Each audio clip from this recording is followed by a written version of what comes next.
agradecimiento y dedicación al auditorio, vamos a pasar a la siguiente parte del programa de este coloquio, que es la conferencia magistral a cargo del doctor Luis Alonso Miranda Carrillo, de aquí de la UAM. Se titula Una moral para tiempos violentos, propuesta de Hannah Arendt. Un aplauso, por favor.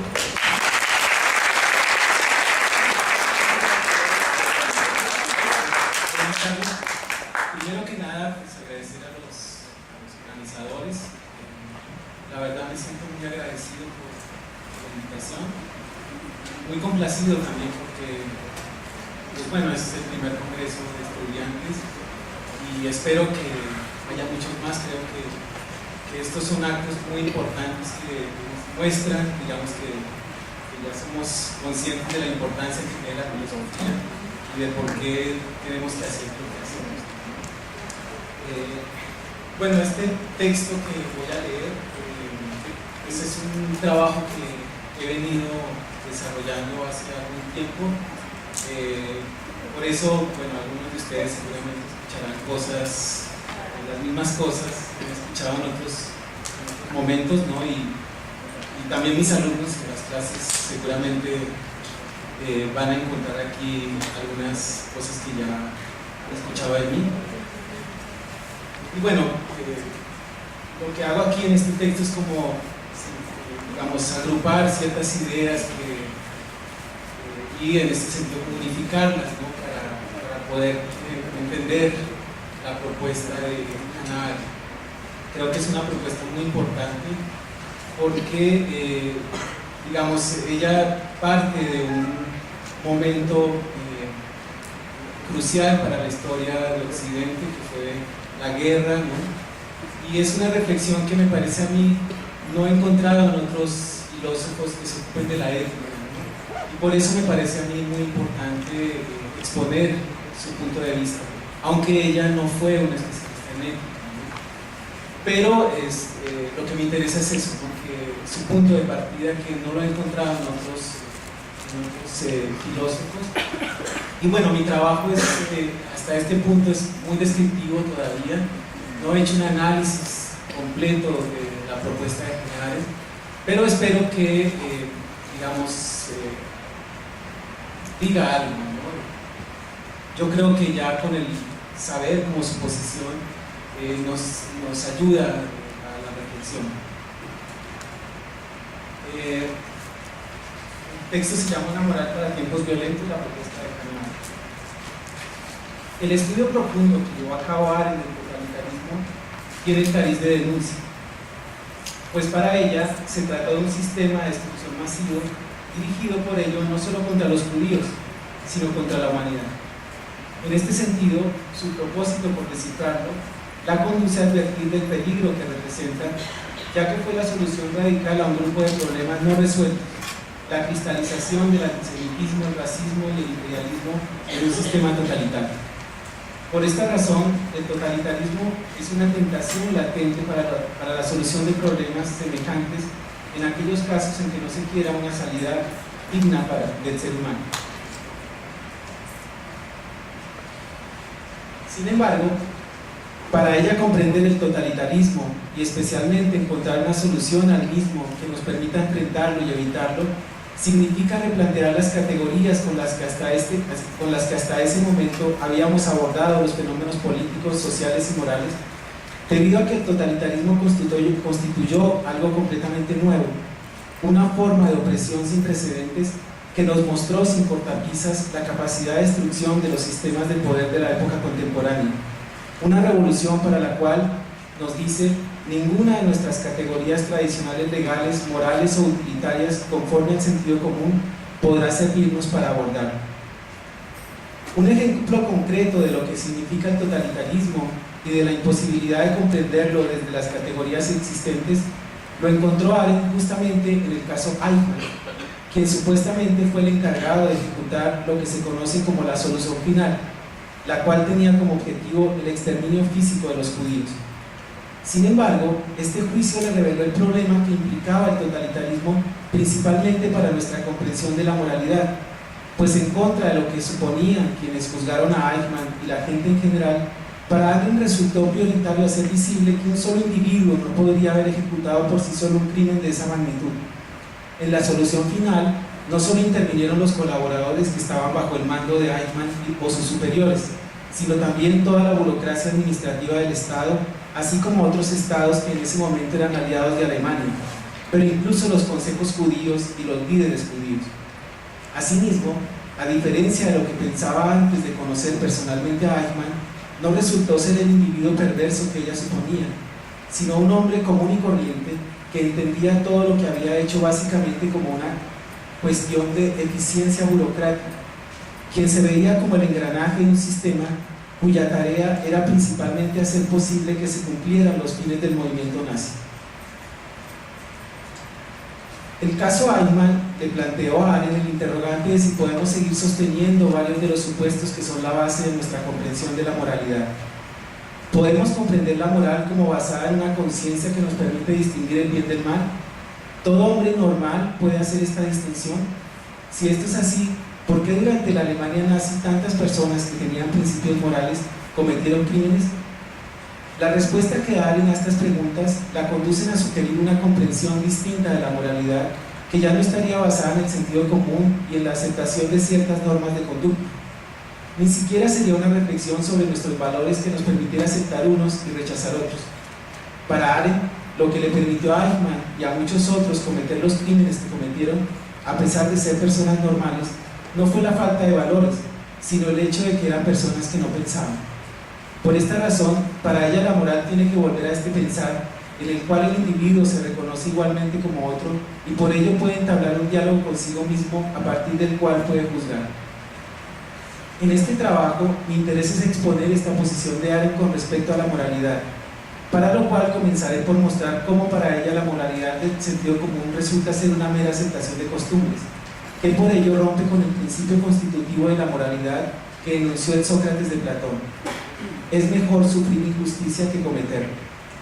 De acuerdo con esto, enseguida expondré la propuesta moral de Arendt. Una vuelta tras cima. Es mejor cometer injusticia que sufrirla. En esta sección comenzaré exponiendo la posición de Arendt, pues una de sus preocupaciones, la posición de Platón, pues una de sus preocupaciones filosóficas primordiales fue demostrar que la base de la moralidad se encuentra en el precepto socrático de que es mejor sufrir injusticia que cometerla. Y en este sentido entendió la crisis moral como el abandono del mismo por parte de la mayoría, la cual en una crisis cree más bien que es peor sufrir injusticia que cometerla. Esta es también la conclusión de Arendt, por lo cual la mención de Platón puede resultar iluminadora para entender su posición. De acuerdo con esto, en esta sección expondré en qué consiste la crisis en Platón y luego pasaré a señalar las coincidencias y diferencias con Arendt. Platón expone su comprensión de la crisis a través de una discusión de dos posturas que, además de otras cosas en común, consideran que la crisis ha revelado más bien lo que sería la naturaleza humana y las maneras en que realmente llevamos a cabo los acuerdos que dan origen a la ley y los valores. Una de estas posturas la expone el personaje Calícles, un retórico y político que en el diálogo Gorgias representa a dos jóvenes aristócratas de la Atenas de finales del siglo V. La otra Platón se la atribuye a Trasímaco, un famoso político y sofista quien discute con Sócrates en el libro primero de la República. Calícles intenta explicar la creencia que tiene la mayoría de que es peor sufrir injusticia que cometerla, suponiendo que por naturaleza el individuo busca satisfacer todos sus deseos y en este sentido asume que el individuo persigue el placer y rechaza el dolor. Por esta razón, lo que motiva naturalmente al individuo a actuar es el placer, la satisfacción del deseo, sin importar si el deseo conduce a una acción injusta, es decir, una acción que va en contra de la ley establecida. De acuerdo con esto, Calícles supone que en la naturaleza hay una lucha constante por los bienes, pues lo que persiguen los individuos es satisfacer sus deseos sin discriminación, por lo cual podemos hablar de una justicia natural en la que lo justo es que el más fuerte se apodere de los bienes del más débil. La justicia convencional correspondería así a las leyes que encontramos en las ciudades, que en lugar de permitir la libre satisfacción del deseo, más bien la restringen al eliminar la distinción natural entre los más fuertes y los más débiles, estableciendo que todos son iguales ante ellas, favoreciendo con ello a los más débiles, quienes apoyan la ley para limitar las acciones de los más fuertes y no sufrir injusticia. En esta explicación, sin embargo, no queda claro cómo en algún momento el más fuerte logra sobreponerse a la mayoría e imponer el que para Calícles es el mejor de los gobiernos, la tiranía, en donde la ley se establece a partir de la justicia natural que busca esclavizar a todos para el beneficio de uno solo. Esta podría ser la razón por la cual Platón en la República aborda nuevamente el problema de explicar la crisis, pero discutiendo con Trasímaco, cuya propuesta es más compleja que la de Calícles, debido a que su acercamiento no se limita al supuesto de que la motivación de la acción es el placer o el dolor, sino que además toma en cuenta el elemento político para explicar el origen de la ley, la cual para Trasímaco supone un acuerdo entre el que es el más fuerte y la mayoría, y no simplemente se debe al intento de la mayoría de limitar las acciones del más fuerte. De acuerdo con esto, la tiranía para Trasímaco supone igualmente un acuerdo entre la mayoría esclavizada y el tirano, un acuerdo que tiene como base la creencia de que es peor sufrir injusticia que cometerla. En este sentido, Trasímaco no entiende por el más fuerte el que por naturaleza se impone sobre el más débil, sino el individuo o el grupo que se define como preponderante en este juego de fuerzas que supone la política y que logra imponer la ley para su conveniencia. Así, el más fuerte en una democracia es la mayoría que se impone por el número. En una oligarquía se trata de una minoría que tiene los recursos económicos. En la democracia la minoría tiene el poder de las armas y en la tiranía es el individuo que tiene todos estos recursos a su disposición, a la mayoría, el dinero y las armas, gracias al conocimiento que le ha permitido imponerse sobre todos para esclavizarlos. Para Trasímaco se trata del conocimiento del sofista, con el cual logra manipular a la mayoría. Sin embargo, el tirano puede manipular a la mayoría porque precisamente para ella es peor sufrir injusticia que cometerla.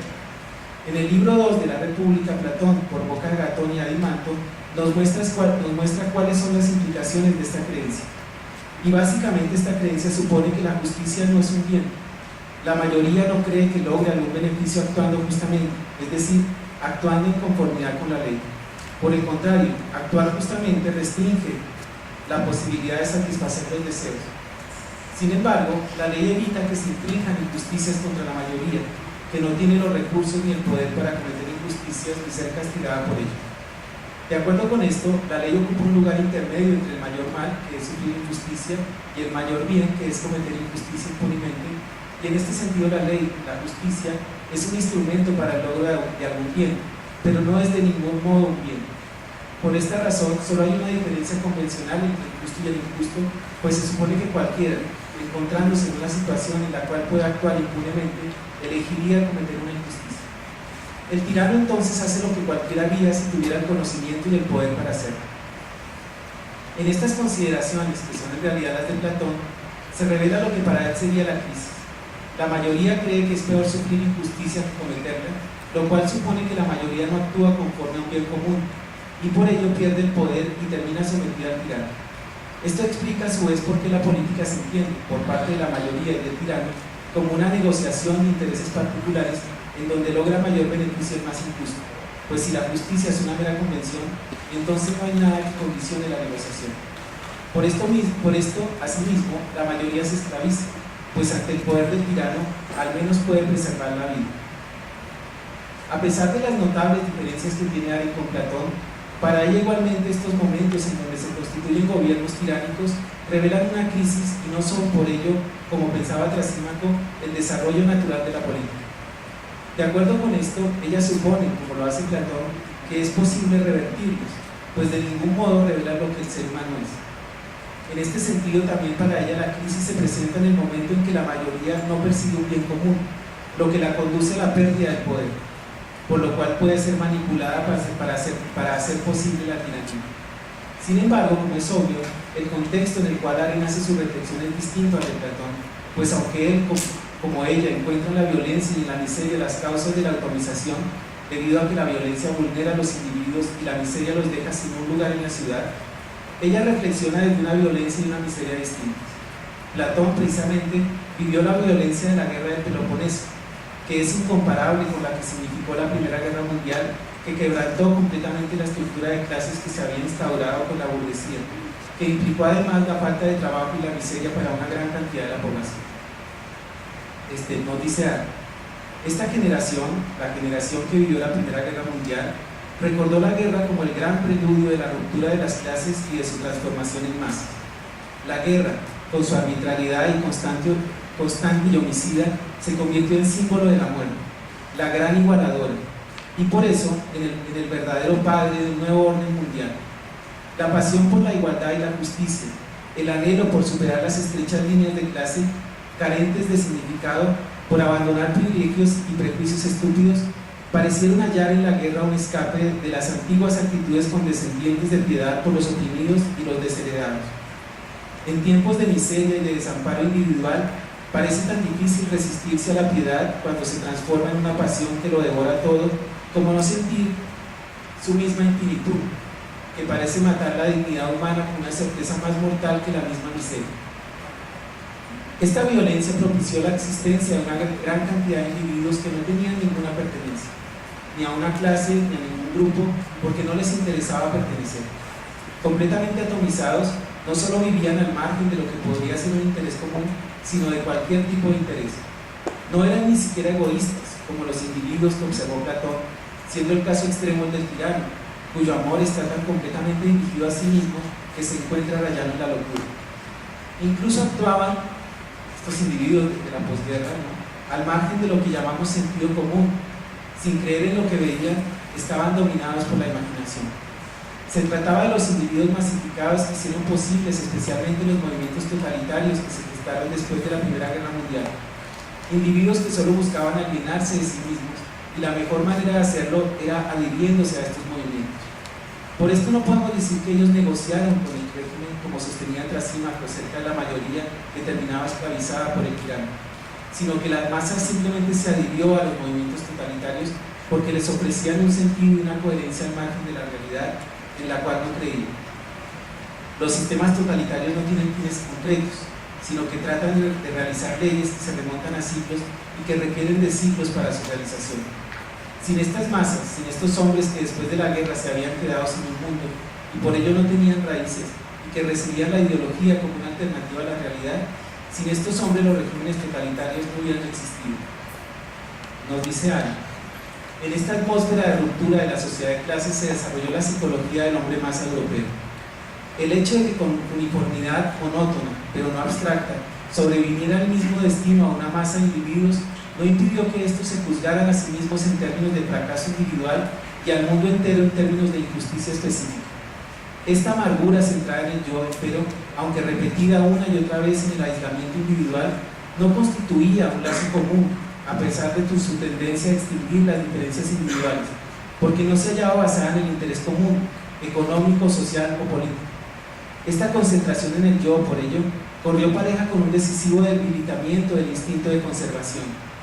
La abnegación, en el sentido de que uno mismo no importa, el sentimiento de ser gastable, ya no era la expresión de un idealismo individual, sino un fenómeno de masas. Para Arendt, los regímenes totalitarios son la evidencia de una crisis profunda en los valores morales y políticos de la tradición occidental. El totalitarismo constituyó para ella una revolución sin precedentes que buscaba borrar todo rasgo de humanismo en el hombre, para lo cual intentó cancelar la política. De acuerdo con esto, Arendt, en su famosa obra La condición humana, argumenta que la política en Occidente, desde sus orígenes, los cuales encuentra en Platón, condujo a la enajenación del mundo al comprender la acción como un producto técnico, eliminando en ella la posibilidad de crear algo nuevo. Por esta razón, en esta obra ella propone construir lo humano desde la acción y el discurso, entendiendo la acción como ese acto único y libre que por ello no puede ser sistematizado, y la expresión como la manera en la cual el individuo se reconoce a sí mismo a través de los otros.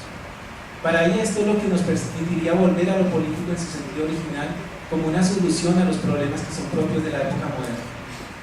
Sin embargo, el caso Eichmann parece haberla llevado a dar un giro a esta solución política que propone la condición humana, un giro hacia la moral, al tener la oportunidad de conocer personalmente a uno de estos individuos que había perpetrado uno de los crímenes atroces e imperdonables que se llevaron a cabo en la Alemania nazi. Eichmann en principio confirmaba sus intuiciones sobre el individuo más. Los rasgos psicológicos que él presentaba demostraban que se trataba de alguien privado de la acción y la expresión. Su mala memoria, que más bien denotaba el hecho de que Eichmann solo recordaba aquellos momentos coherentes y rutinarios que engranaban claramente en sus convicciones y que por ello no le mostraban nada nuevo. Las frases construidas a modo y que nunca daban cuenta de un individuo.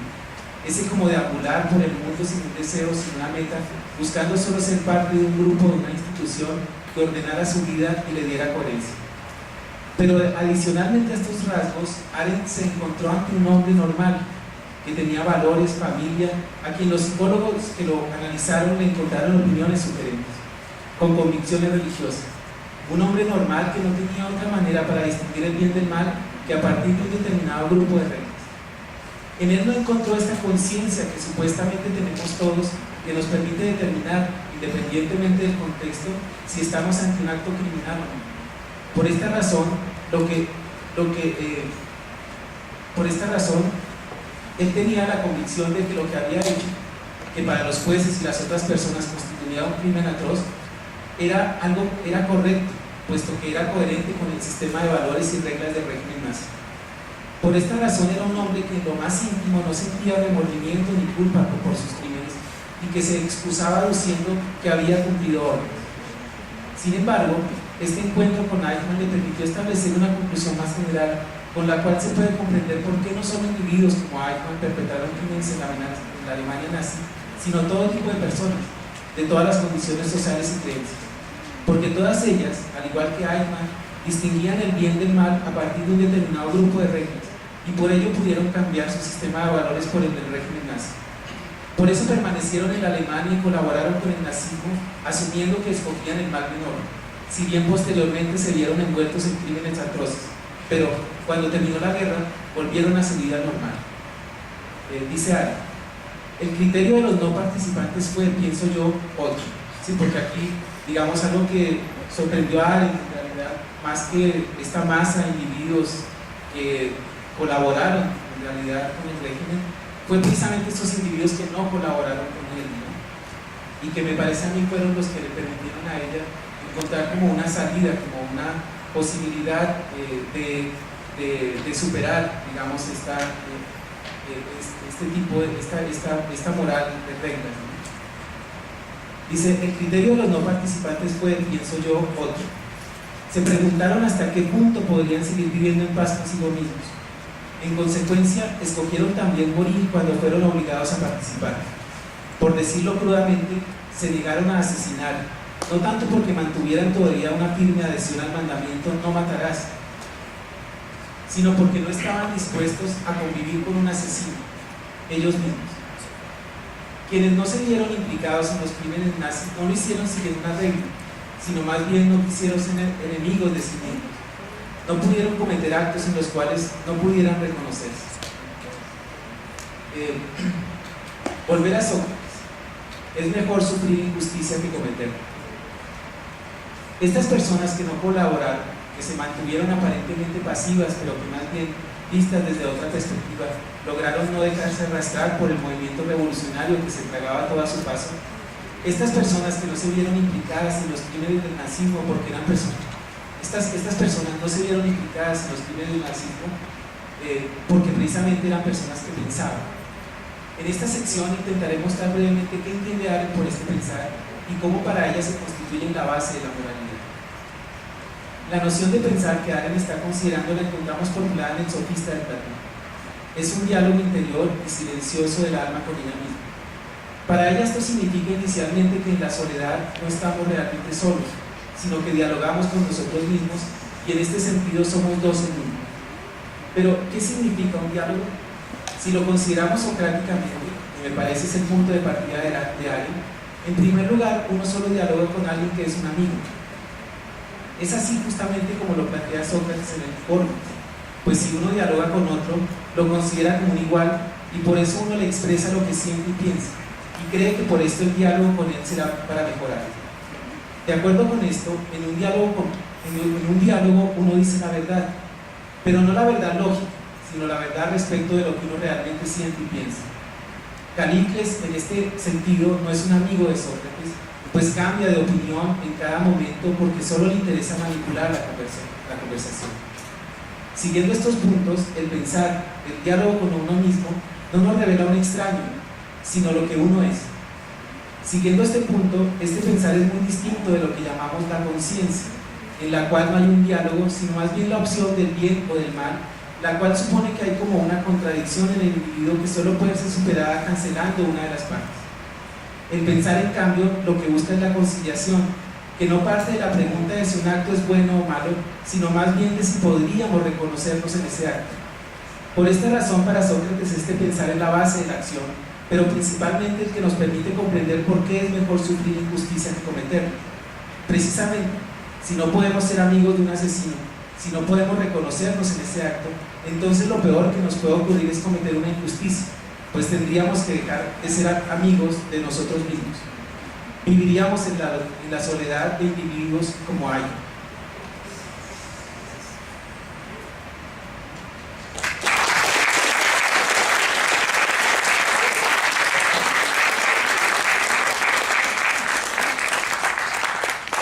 Eso sería todo por parte del doctor Gerena, y ahora damos paso a la sesión de preguntas y comentarios.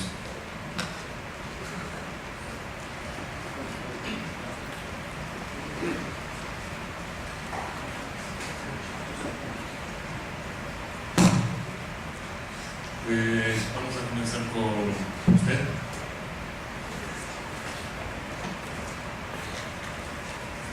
Bueno, pues felicitar, doctor, y aquí lo que nos hizo visualizar, bueno, nos dio pauta a visualizar fue esta pauta, ¿no? No quisiera llamarlo ni siquiera norma, sino esta pues, reflexión, ¿no? Acerca de lo moral en algo. Ahora, cabría abonar algo más porque pues parece también que es un sentir de la época, ¿no? Entre guerras, este sentir en soledad. ¿Cabría otras posibilidades además de lo que señaló de pensar y dialogar en uno mismo?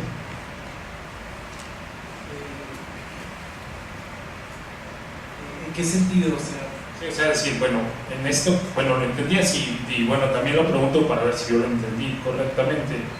Es decir, en este pensar y dialogar con uno mismo, o sea, pensar igual, dialogar con uno mismo, para tener esa posibilidad de visualizar, no de conciencia entre bien y mal, sino de ver esta situación de más vale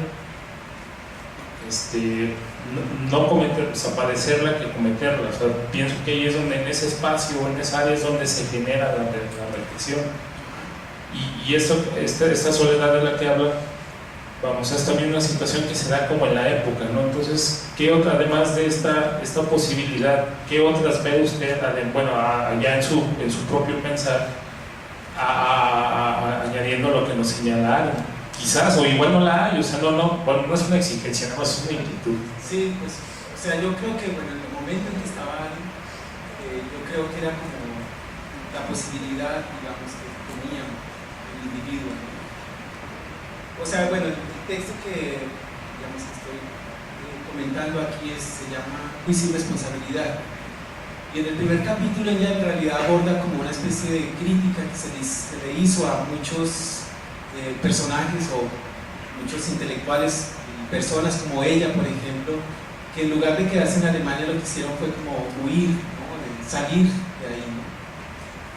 Pero ella justamente está tratando de explicar o de mostrar, digamos, por qué esa es como la posición que se debía tener en ese momento, ¿no? Y básicamente la razón es porque estaban dentro de un movimiento revolucionario que lo estaba arrastrando todo a su paso. En ese sentido, y bueno, como lo que ellos, digamos, lo que menos necesitaban eran ideas para contraponerse a ese movimiento, ¿no? Lo que se necesitaba era precisamente más bien como situarse en un lugar en el cual uno pudiera encontrarse a sí mismo, ¿no? Porque cualquier idea de alguna manera terminaría como sometida, digamos, a ese movimiento, ¿no? Se la arrastraría, ¿no? Entonces en ese momento como que lo que quedaba era esa posición, digamos, ¿no? Y eso es lo que ella está tratando de mostrar. Claro, ella, por ejemplo, en la condición humana piensa que existen otras posibilidades, aunque sin duda suponen este conocimiento de sí mismo, que es la acción, ¿no?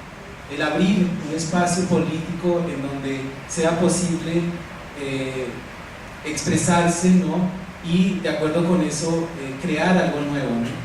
Pero ella, por ejemplo, en la condición humana dice que eso de alguna manera ocurre como una especie de milagro, ¿no?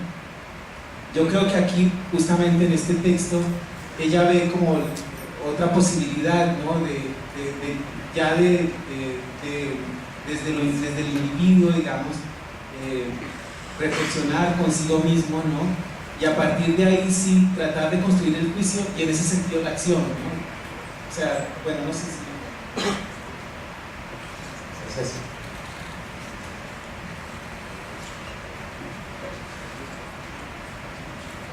Sí, bueno, para empezar, la idea de del diálogo con uno mismo me pareció muy acertada en el ámbito de la reflexión, ¿no? Y siguiendo esta idea, me gustaría saber que si se puede perder uno de sí mismo, desconocerse, ¿no? Y siguiendo esto también, ¿qué pasa si uno no puede dialogar con uno mismo? Pues bueno, yo creo que Arendt justamente lo que quiere mostrar es que uno se pierde cuando más bien sigue reglas que no tienen que ver con uno, ¿no? Y en ese sentido justamente es tan importante esta reflexión, ¿no? Pero bueno, no sé, la otra parte de la pregunta. ¿Qué ocurre cuando uno se pierde, cuando uno no puede dialogar con uno mismo? Bueno, yo creo que ocurre como lo que pasa con Eichmann, ¿no?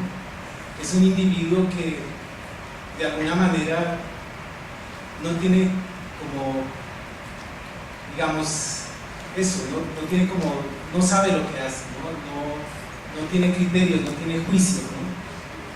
Y en ese sentido, pues, no es un individuo, ¿no? O sea, eso es como lo que está tratando de mostrar con alguien aquí, ¿no? Y es como estar vacío, digamos, esa es como la sensación que a mí me da Eichmann, ¿no? O la que transmite Hannah Arendt al hablar de él, ¿no? Es como una especie de sujeto vacío, como digamos, como una especie de marioneta, ¿no? Que está manejada por un grupo de reglas, ¿no? Pero él no es nadie, es como una sensación así, ¿no? Y eso es lo que ocurriría, digamos, ¿no?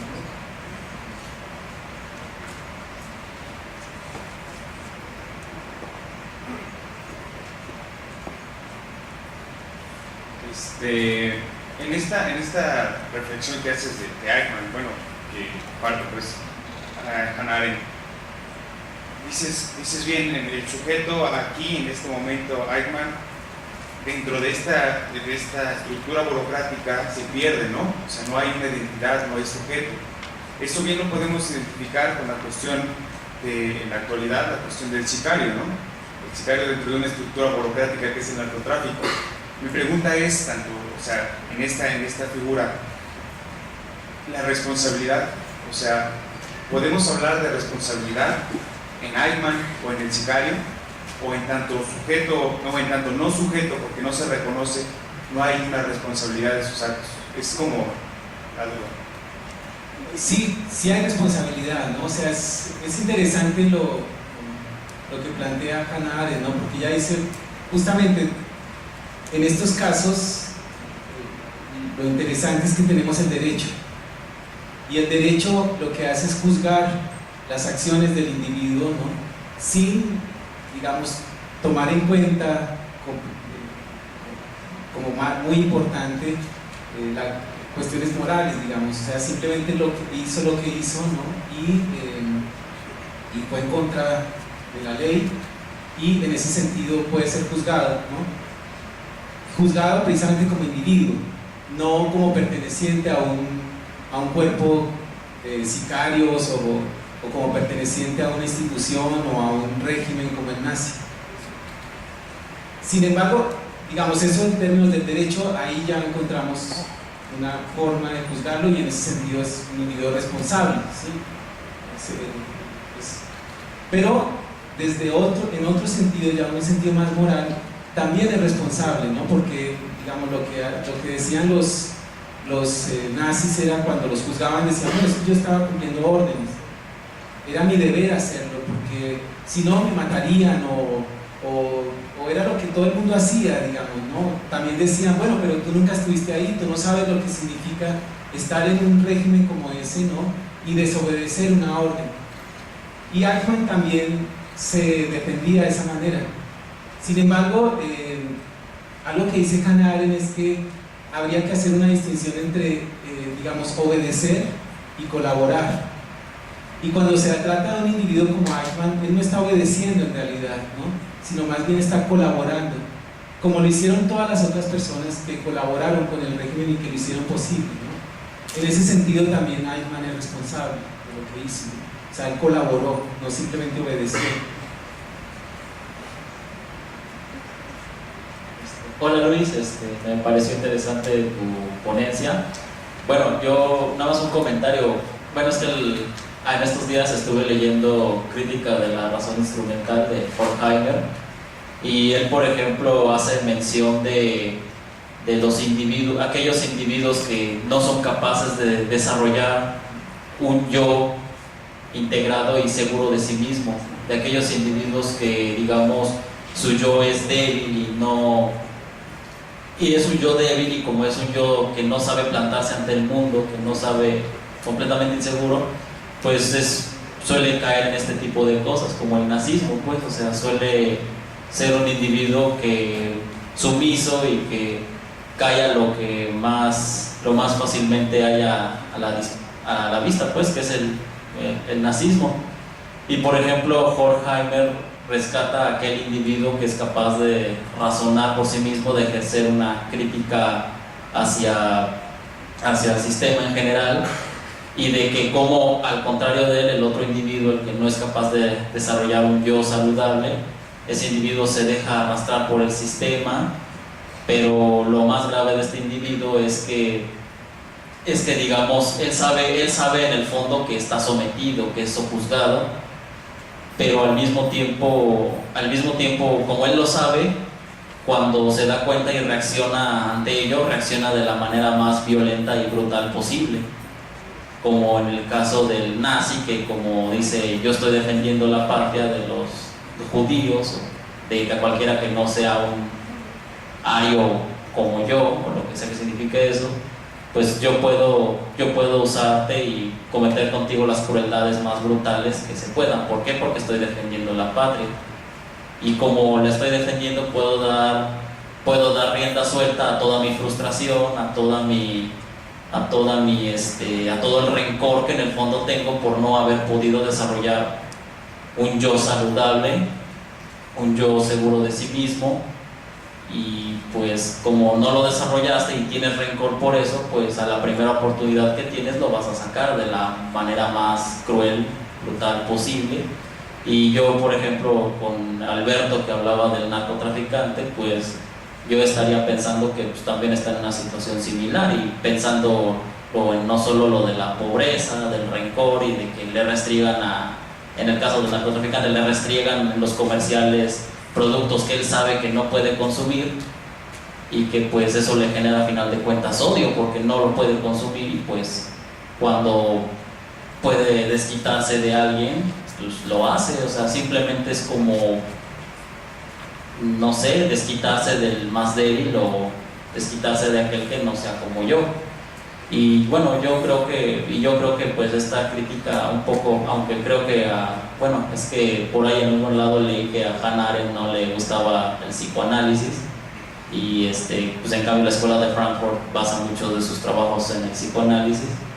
Pero pues yo creo que ahí podría haber también un punto de encuentro entre esos dos trabajos. Ese era mi comentario. Pues bueno, yo no conozco a Horkheimer, no lo he leído. Pero bueno, por lo que tú dices, sí creo que habría una pequeña diferencia. Y creo que, bueno, en cierta forma no es tan pequeña, ¿no? Porque, digamos, algo que piensa Arendt, ¿no? Es que cuando uno actúa, uno es un ser muy vulnerable, digamos, ¿no? Y esa es la razón por la cual se ha tratado siempre de tecnificar la acción, ¿no? De que sea predecible. Y yo pienso que justamente lo que Arendt reivindica aquí es esta cuestión de la vulnerabilidad, ¿no? Que precisamente es esa vulnerabilidad, aunque uno no tenga un yo constituido o conformado, ¿no? O sea, algo que sí uno tiene es como, digamos, estos sentimientos, sí, digamos, esta vulnerabilidad que es precisamente yo creo que la que le impide a uno realmente cometer un acto en contra de otro, ¿no? O sea, y creo que eso es justamente lo que cancela a un sicario, ¿no? Esta vulnerabilidad. Él no puede, él por eso puede matar, violar, ¿no? Porque lo que quiere es precisamente no sentirse vulnerable, ¿no? Y creo que lo que intenta tratar de mostrar en esto, uno lo que tiene que reconocer es esta vulnerabilidad, digamos, ¿no? Porque precisamente alguien como Eichmann, en el fondo también lo que lo excitaba, digamos, de su actuar es que él sentía que todo era posible, digamos, que todo se podía hacer, ¿no? Muchos nazis, bueno, ya lo dice justamente en este texto de Juicio y Responsabilidad, ¿no? Muchos nazis entraron al nazismo, aunque eran intelectuales, o sea, gente muy educada, ¿no? Y eso, porque los excitaba el hecho de pensar que todo era posible, que todo lo podían hacer, ¿no? Y justamente no podían reconocer su vulnerabilidad, ¿no? La vulnerabilidad humana, digamos, ¿no? Entonces yo creo que, digamos, en ese sentido habría como una diferencia, porque ella no habla como de un yo constituido, ¿no? Sino más bien de reconocerse a sí mismo como lo que uno es. O sea, no tanto en ese sentido. Yo soy Carmen Conde y yo preguntaría si en este momento voy a ser el abogado del diablo. Todos los universitarios somos también esa masa como Eichmann de pues yo solamente estoy obedeciendo, ¿no? Esta parte en la que, bueno, yo estoy haciendo lo que a mí me toca, yo leo, yo estudio, yo hago mi trabajo y se acabó, ¿no?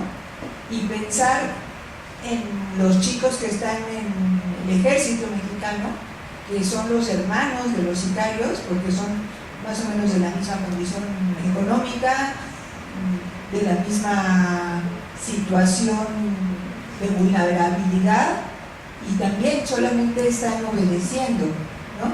Entonces, ¿cuánto estamos viviendo en nuestro país en este momento esta situación de no pensar?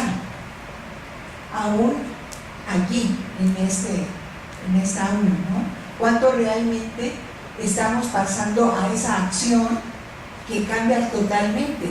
Que me siento realmente vulnerable, que al reconocerme vulnerable, entonces comprendo que necesito pertenencia, que necesito bien común, que necesito acción en el sentido del bien común, y me uno para lograr ese bien común. ¿Y cuánto estamos viviendo como átomos, no? Pues sí, bueno, no, yo, o sea, una de las, digamos, de las razones por las cuales empecé a leer a Hannah Arendt fue precisamente por lo que estaba ocurriendo aquí en el país, ¿no? O sea, bueno, yo soy colombiano y salí de Colombia harto porque justamente estaban viviendo cosas parecidas. Entonces cuando ya empecé a vivir de nuevo eso, como que la frustración me hizo pensar, digamos, cómo entenderlo, ¿no? Y bueno, yo sí creo que en ese sentido Hannah Arendt nos ayuda como a comprender, ¿sí? Porque es como una cancelación de lo que somos, ¿no? Entendiendo por esto muchas cosas, ¿no? Nuestra tradición, nuestra familia, el vecino, los amigos, ¿no?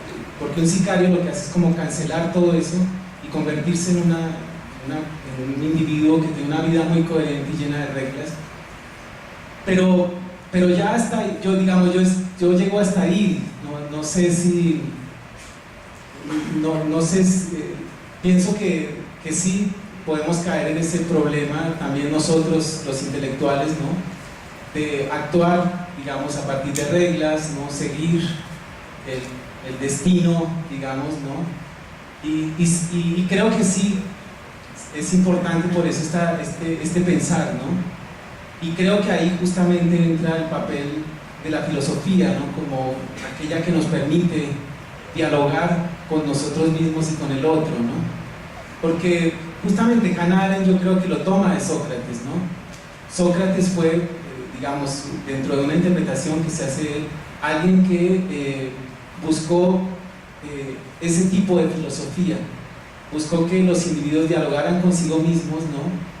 y construyeran, digamos, se construyeran a partir de ese diálogo consigo mismo, ¿no? De acuerdo con eso, en principio no hay algo que es bueno y que es malo, ¿sí? Sino más bien algo con lo que yo me reconozco y algo con lo que no me reconozco, ¿no? Y es a partir de ahí justamente que empieza ese diálogo, ¿no? O sea, entonces uno ve a los filósofos socráticos discutiendo sobre todo, ¿no? Y tomando posición al respecto, ¿no?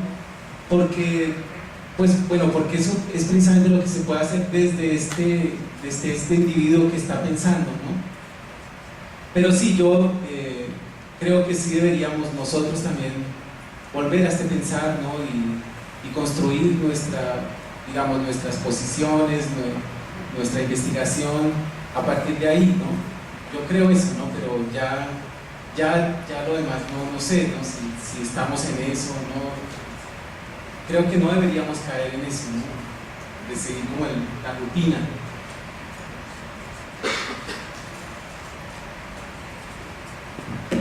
Gracias.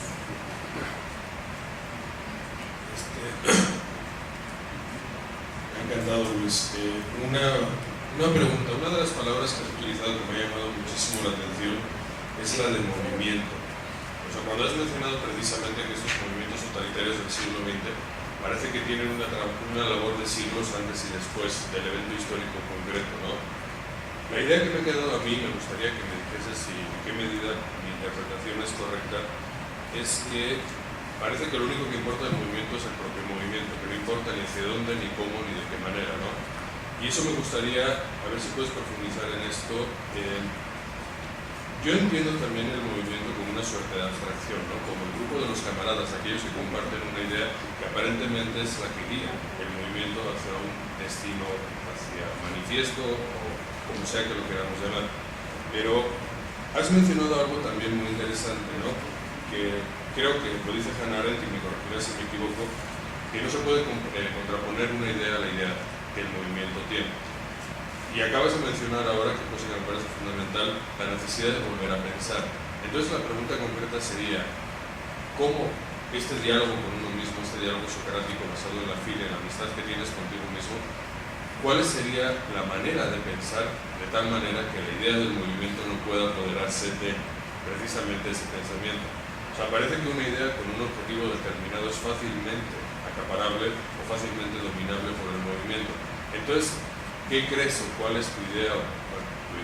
¿Cuál es tu pensamiento precisamente sobre cómo pensar? ¿Cómo sería ese pensamiento que no puede ser apoderado o no puede ser subsumido dentro del movimiento? Sí, bueno, con respecto a la noción de movimiento,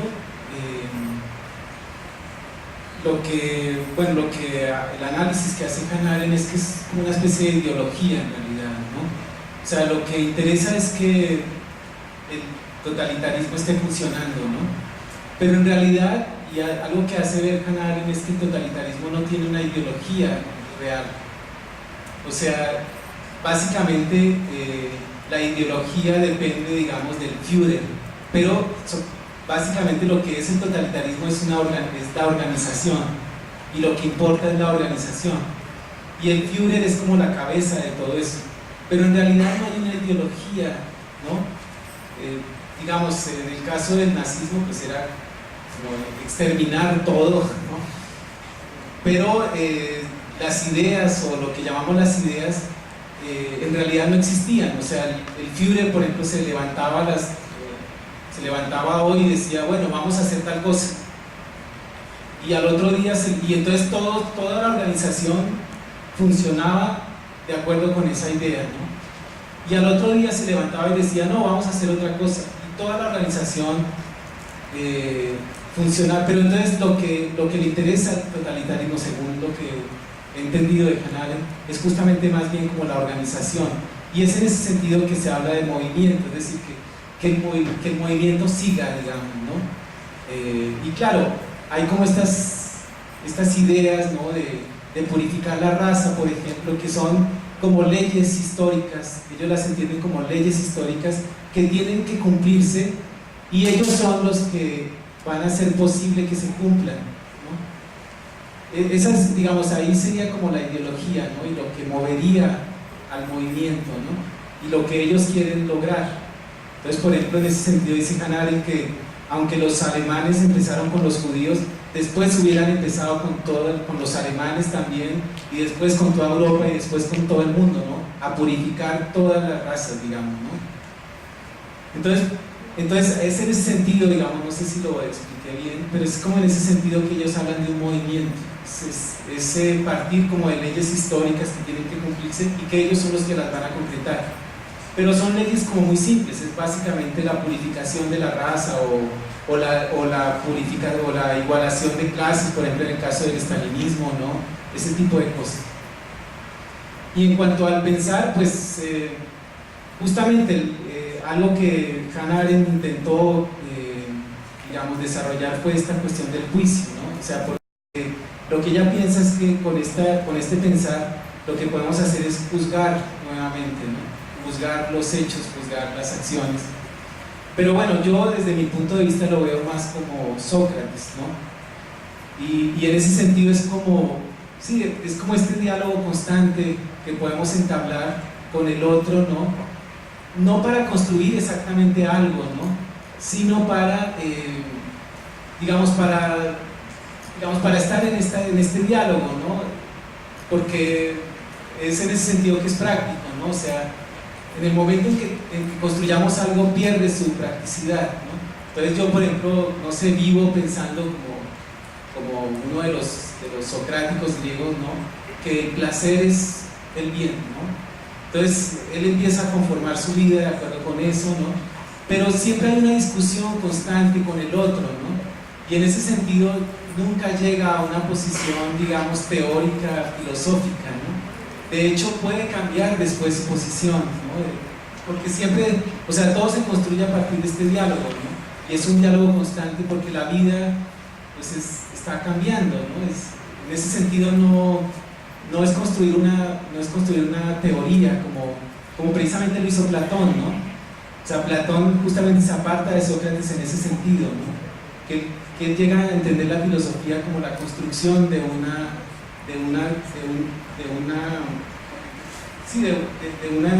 teoría filosófica, ¿no? Y en ese sentido como que se estabiliza, ¿no? A pesar de que Platón en los diálogos, por ejemplo, constantemente está poniendo en duda nuevamente su posición, ¿no? Pero en ese sentido como que se aparta de Sócrates, porque para Sócrates la filosofía era más bien el diálogo, más que construir una teoría.